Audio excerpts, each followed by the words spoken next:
Halo, perkenalkan nama saya Kristifani Agidara.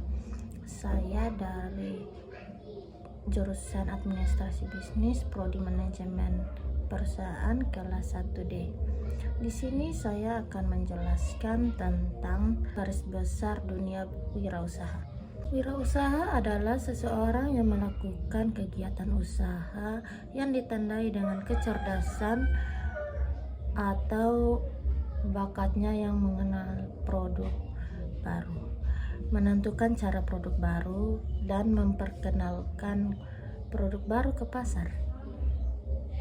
Wirausaha dapat dilakukan siapa saja yang memiliki kecerdasan atau bakat dalam mengenal produk baru dan memperkenalkan ke pasar. Wirausaha dapat membawa manfaat bagi diri sendiri, keluarga, masyarakat, dan negara.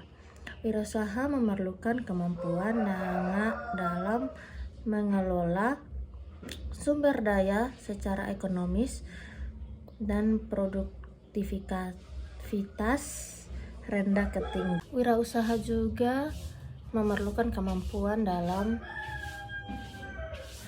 menyusun manajemen operasional dari keseluruhan proses kegiatan tersebut, mulai dari pengadaan sampai dengan pemasaran produk. Wirausaha juga memerlukan kemampuan memahami faktor keberhasilan dan risiko yang dapat menjadi pemicu atau penyebab gagalnya wirausaha. Yang kedua, kenapa berwirausaha itu penting?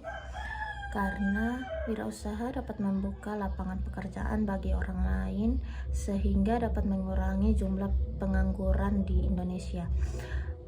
Meningkatnya kreativitas dan inovasi, wirausaha dapat memaksimalkan bakat dan potensi serta menciptakan inovasi dan gagasan baru dalam mengelola sumber daya alam. Wirausaha dapat memacu pertumbuhan ekonomi, menambah pendapatan nasional, menciptakan kesempatan kerja, dan berkontribusi pada pertumbuhan ekonomi.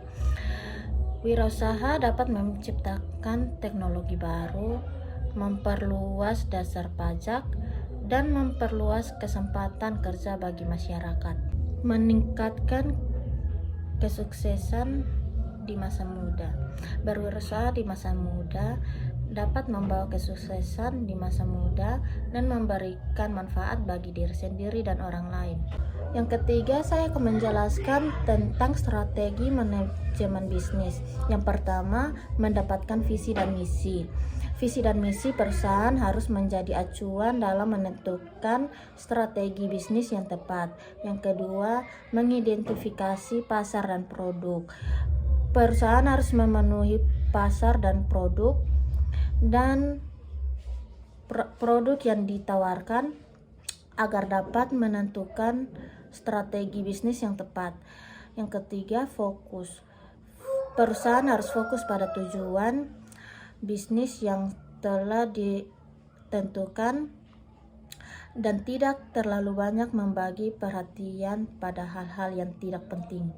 Yang keempat, perencanaan. Perusahaan harus merancang strategi bisnis dengan matang agar dapat mencapai tujuan bisnis yang telah ditentukan. Yang kelima, mempertahankan kelangsungan bisnis. Perusahaan harus mempertahankan kelangsungan bisnis dengan menyamakan visi dan misi setiap divisi agar bekerja secara sinergis. Yang keenam, mengukur kuantitas dan kualitas output. Perusahaan harus mengukur kuantitas dan kualitas output perusahaan serta mengevaluasi kinerja terkait dengan target yang dituju. Yang ketujuh, inovasi. Perusahaan harus melakukan inovasi pada barang atau jasa agar selalu digemari oleh konsumen. Yang kedelapan, efisiensi. Rencana bisnis juga memiliki fungsi efisiensi dalam mengalokasikan sumber daya secara efektif. Mungkin itu saja yang bisa saya jelaskan. Terima kasih.